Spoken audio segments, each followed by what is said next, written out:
Hi students, hope you all are doing well. Welcome to another very exciting session of healthcare entrepreneurship. Today we are going to switch modules from the prototyping and testing towards marketing, right? So we are going to talk about a very interesting topic which is branding. So let us get started and learn about branding. So the first question or the first set of words which we want to explain before we jump into branding is what is a product differentiation, right? So typically marketers put a lot of effort to make a product more attractive by typically highlighting its unique attributes and benefits with regards to other products in the same category, right? So typically you would observe this in all the medical products, non-medical products. Typically if you want to market something and create a differentiation, like if you do not have that, then nobody is going to buy your product, right?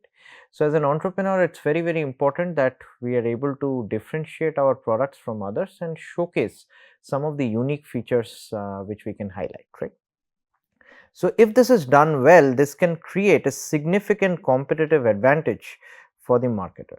So it's not always into the technicalities, sometimes it's with the product design, outlook, and sometimes it is just with how we market the product, right? Is it something which comes along with another product, or are we providing discounts, or is there a different showcasing for the product? And there are so many factors which can affect the way the product is sold, right? So as consumers may view these products as unique and superior and therefore worth more than the competitor's product. So even though two products are almost similar, sometimes how we market it becomes or makes all the difference in terms of like whether the customers are going to really like this product within the big market, or kind of not find this very worthwhile or different to look into, right? So a common example is if you're walking around in a food court, right? Like, so you will be typically attracted to a certain kind of food. Of course you have some preferences, but like certain of the food stores or food trucks would look much more attractive than the others, right? So that's typically the market differentiator or the product differentiator. It is showcasing something which is attracting you and making you enthusiastic to buy that product. So very similarly, it happens for the medical products which doctors are looking into, or there are a set of like clinicians who are trying to look at the best product in the market and so forth, right? So to summarize, product differentiation plays an important role in turning a product into a brand, right? So in order to convert a product into a possible brand, you have to differentiate it very clearly from the other competitors and similar products in the market. So with that note, there are three categories of product differentiation. The first one being perceptible differentiation, like which is basically what you can perceive, see and feel, that these are very clear differences, right? Next, there are hidden differentiation, like so which are not very intuitive or straightforward to figure out or point out in terms of differences, like but they do have some differences, like in terms of the technical aspects of the product or some design aspects of the product inside. So they are hidden differences, right? And the third is induced differences, like which is making something look like it has a different brand value or different value, right? So many a times you will see like classic example is toothpaste. So typically what I feel personally is like most of the toothpastes are almost the same, they are serving the same purpose, but some of the pastes are when you have a new launch is differentiated in the way it's going to uh, probably whiten your teeth or take care of your enamel or create 99 point this much percent of efficacy. So these kind of things are sometimes like the differentiator, which or comes with different colors and flavors and whatnot. So these are the differentiators which are sometimes induced, and many a times like the materials or the products are very much similar across the brands, and what you say is this is probably one of the most highly sellable or clinically approved or something like that, which is an induced difference. So let's take a look what these categories are, right? So the first one is a perceptible difference, where the differences between the products are readily apparent and obvious to the customers. So I'm going to take a bunch of examples here which are fairly non-medical, just to give you a very direct perspective on something which you encounter on a day-to-day basis, and later on discuss a few medical components as well, right? So here is a very clear difference which is between the Apple computer, which is either the MacBook or some other versions of Apple, and the other one is an Android based platform, which is or a Windows based platform, which is either a Dell or an HP, right? So it is very clear from these two segments of computer that they have a different operating software, they have different value propositions, right? So one computer is for like generic use purpose or office use or business purpose, the other one is specifically for the brand purpose, where you want to make sure that you're really standing out. If you're a higher official in a certain company, like you would want to associate with a brand like Apple, right? So it's a very clear differentiator that you cannot go wrong between these two offerings. Next is an example of hidden differentiation, when differences are not so apparent, where the consumers cannot be expected to understand the differences, like unless the marketing communication techniques are necessary or implemented to make them aware, to help them understand and so on. So this is an example where you are looking at like one of these color sensation based formulas, which is a lipstick formula, where this color sensational range is not evidently differentiated from other lipsticks. So it's not very clear how this lipstick really stands out between the other lipsticks, but nevertheless has qualities that others do not. So typically if somebody is an enthusiast, and typically this is catered towards women, like who would be looking at the different lipstick brands, and they would know what this brand specifically is, and there are a few details which are hidden below, like below the color sensational thing, like in the white, which can tell them more about what this lipstick is for, right? Like, so this is not a product which has a very clear differentiation with the other product. Somebody who has a very detailed idea, or who is kind of proactive about this brand, would know the difference very clearly, right? So this is an example of hidden differentiation. The third one is an induced differentiation, where there are absolutely no differences, that that is parity products, then induced differentiation is kind of used, where communication creates the idea that the product is different by the virtue of the brand messaging, right? So here is an example, but I'll take one of the most common examples of, let's say, McDonald's and Burger King. Both are having burgers, and there are so many other brands about which sells burgers. What really makes the difference between these two companies is the brand, right? We know what McDonald's burgers stand for, or what kind of food products are offered, and what Burger King does, right? So very similarly, here is another example where CBA is basically time for more. This symbol in the left side is not very clear what is being advertised, but this is of the same feature as the right one, where there is a Eco Bank, which is a Pan-African bank, where it is being said that the future is Pan-African. We make it easy for all our customers to access world-class banking.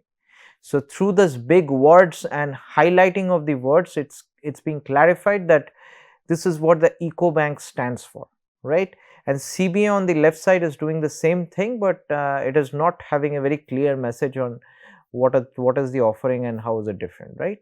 So even though both are doing the same things, one is standing out due to the induced differences, which have been induced purposefully, right? So this is the third type of difference. So that brings us to the discussion of what is the difference between a product and a brand, right? So typically the best branding is essentially great product differentiation. So if you can say that I have branded this right, that means you have been able to differentiate your product from the rest of the market or similar products very clearly and effectively, right? Ultimately, what the marketer wants to achieve through the process of marketing is basically to turn the product or service into a brand. So, one of the key goal of a marketing plan or a marketer or a sales and marketing set of folks like who are part of your company is to make sure that your product or service eventually becomes a brand that people try to understand it, not only from the specific what product we are offering, but like knows what we are offering as a company as the whole, right? The reason for this is brand is a benefit delivery system for consumers, right? We are going to take quite a few examples of different brands and understand how brand has so much power to attract consumers towards your products and actually have them buy that, even sometimes without thinking, right? Many a times there is a clear image on the head that these are the brands which would produce this, right? So, in the medical industry, if you're looking at several of the machines, like you would probably look at Philips Healthcare, for example, GE Healthcare. These are some companies which are into these big diagnostic machines and other things like. So, this is what typically will come to your mind. You will not think about some random company like a TV company or Samsung or Sony for these kind of devices, right? So, that is typically associated, a company's name is associated in form of a brand with the products which they offer, right? If I am talking about TV, I would typically think about Sony, LG, Samsung, not think about like maybe Oppo, Vivo or several other companies which may be offering televisions, like you have some recent ones like MI, Chroma. So, these would typically come to your mind at a much more later stage. What would come to your mind typically is like LG or Samsung, right? Very similar with the mobile phones. So, it is a benefit delivery system for the consumers where they can associate in their head that this is probably what the company is standing for, or these are the kind of products or service which the company is offering. So, if I hear the term Max, then I know Max is typically specifically Max as a lifestyle system as well, but Max Healthcare is standing for Max Hospitals or healthcare systems, right? I am not talking about something else. I am not talking about a something which a company which builds a lot of diagnostic products. I know in my back of my mind that this stands for the hospitals, right? So, that's the difference between product and brand. So, what is a brand? A trademark with the following characteristics, that is what brand is. It is basically tangible, which you can touch and feel, it typically comes in the form of a trademark, like you have the Coca-Cola or McDonald's M logo. So, a lot of these logos become brand, right? Like once you look at it, you would know what they stand for. Apple is a brand, right? Like you see the Apple logo, you don't think about buying apples, you're looking at specifically the Apple products, right? Android as a brand, like there are Windows as a brand. So, these are all bigger brands.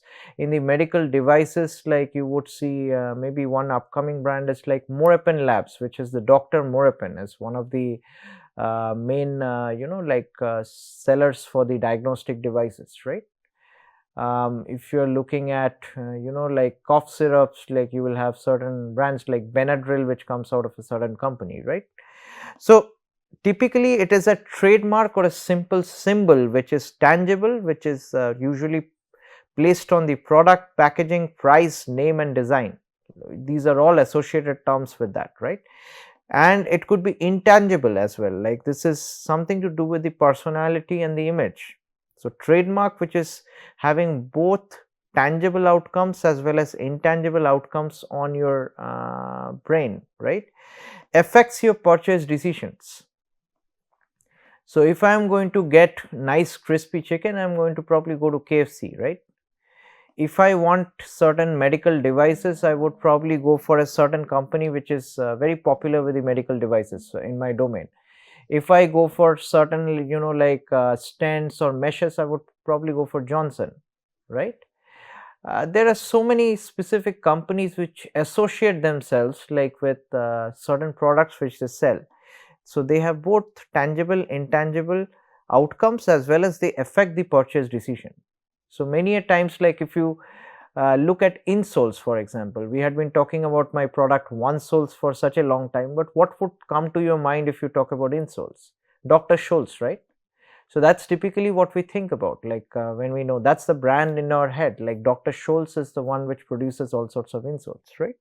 So typically before buying OneSoles or any other insole products in the market, I would like to compare the prices as well as the offerings probably with a Dr. Scholl's insole, because that's a well known brand in the market, right? So it does affect the purchase decisions.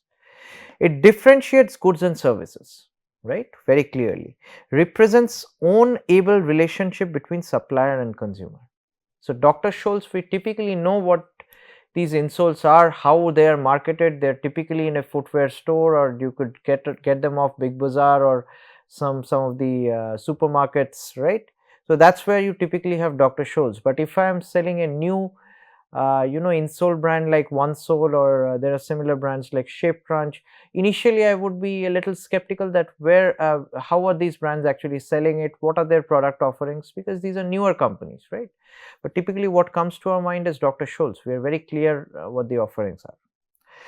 A brand is not made in a factory, it exists in the minds of the customers, right? So brand is something which we recognize, and we have a clear idea of like what we really want out of that brand in terms of product offering if we are planning to buy something.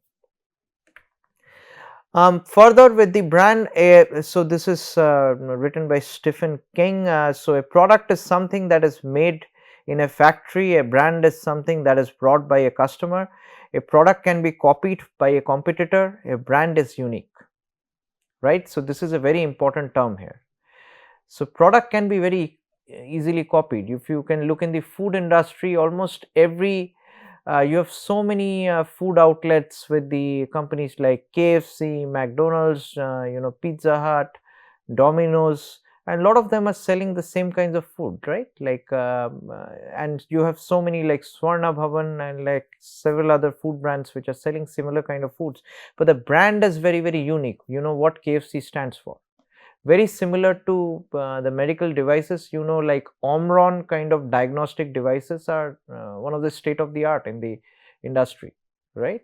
So if you're looking at a new brand name like which is less heard about, you will be a little skeptical, right? A product can be quickly outdated, but a successful brand is timeless.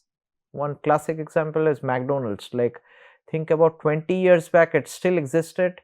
Now also it still exists. The menus may have, or the product offerings may have changed widely, but the brand is still standing still, right? So these are some of the common brand trademarks or logos which we can, majority of them we can very quickly relate with. Like the first one on the top is a brand logo of Mercedes, like, which is very clear.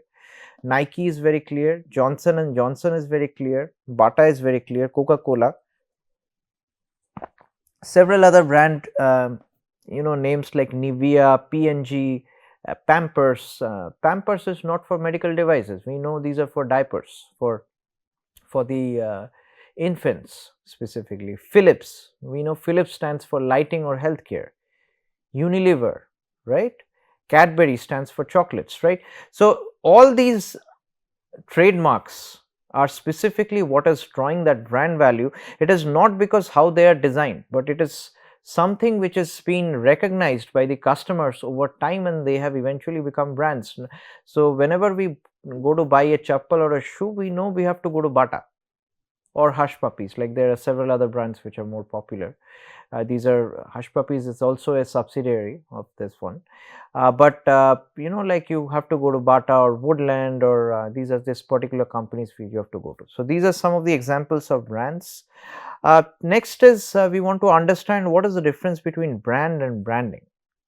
So brand stands with the meaning, basically. So brands must create value for customers, for the company, which is a win-win situation. So brands are associated with a clear identification of what the company offers. Branding is something which is a operation, which is basically something which is conducted in terms of resource allocation. So branding requires a customer orientation. So many a times customers in the market are not aware of your company or your offerings, right? So For example, this artificial intelligence, like it's getting very popular, right? Like, but this was not a very well known term, like let's say 15 or 20 years back, right?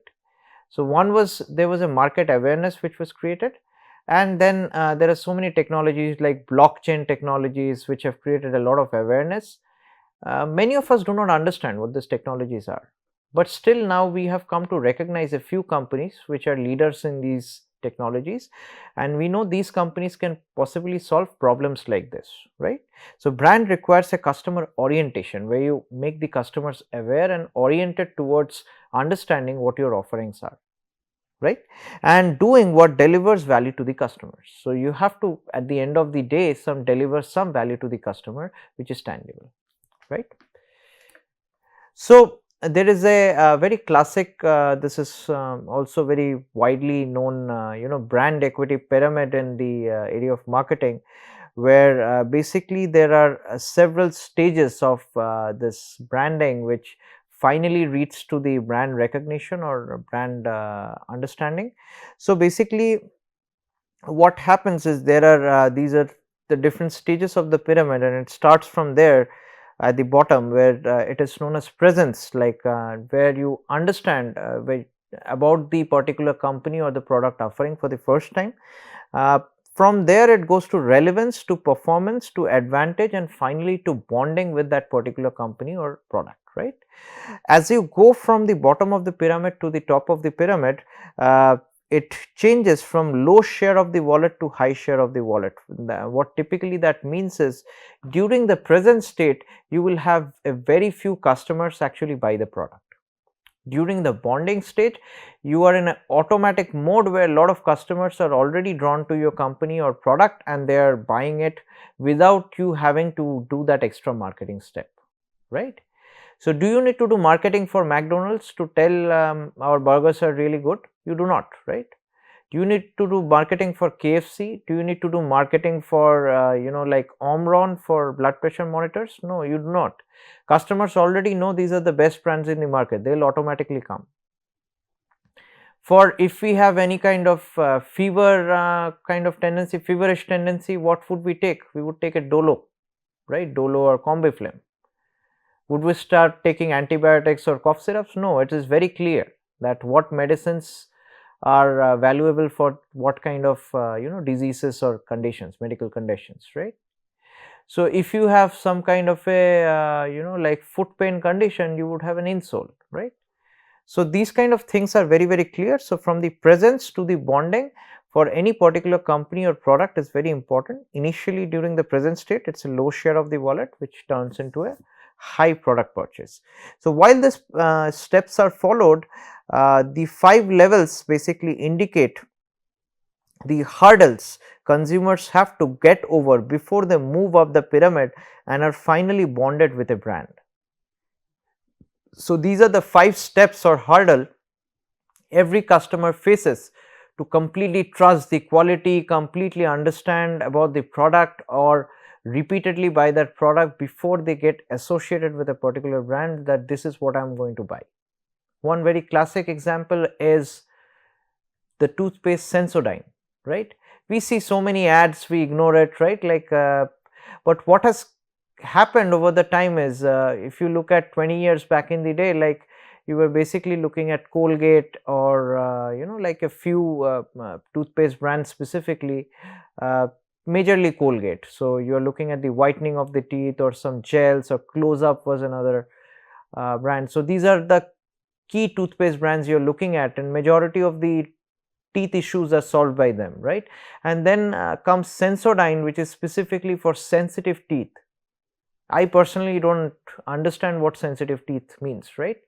But that's the brand image. Like if you have sensitive teeth, where you have basically some kind of sensations due to cold and hot intake of food or beverages, like then you can basically switch to Sensodyne, which will give you a better protection of your teeth. And you look at these days the sales of Sensodyne, you will see many of the households know what Sensodyne is, and it is very clear.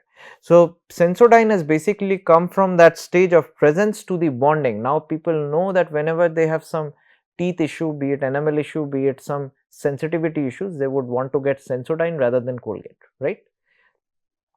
So, that is a very clear example of how the branding typically develops. It takes time. It does not happen sometimes in a few months. Sometimes things get viral and it does happen, but like majority of the times you would take a few years to many years to develop that brand presence and like brand attachment. So, this overall process represents the relationship between the consumers and a brand. So, how it has developed over the time as it goes through the different stages of the pyramid. So, with this topic we are going to close the session now, and we will pick it up from exactly here in the next session. All right. Thank you.